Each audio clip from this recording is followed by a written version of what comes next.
अस्सलाम वालेकुम viewers, welcome back to my YouTube channel daily tips with Asma. Anika नाम का शुमार लड़कियों के नामों में होता है। अनीका एक इस्लामी नाम है। अनीका नाम की इब्तदाई तारीख अरबी ज़बान से निकलती है। अनीका नाम की लड़कियों के लिए खुशकिस्मत नंबर 3 माना जाता है। अनीका नाम का मतलब है प्यार करने वाली। खुशकिस्मत दिनों में हफ्ता और जुमे का दिन शामिल है। अनीका नाम का शुमार इंटरनेट पर सबसे ज़्यादा सर्च होने वाले नामों में से होता है।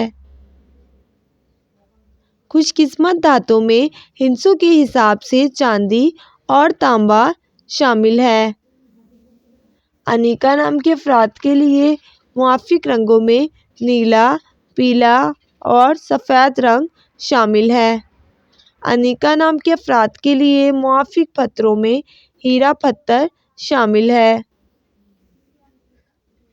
फ्रेंड्स, अगर आप अपने नाम का मतलब जानना चाहते हैं तो कमेंट बॉक्स में अपना नाम लिखें। इंशाअल्लाह हम आपके नाम की वीडियो ज़रूर बनाएंगे। Thanks for watching. अल्लाह हाफिज़।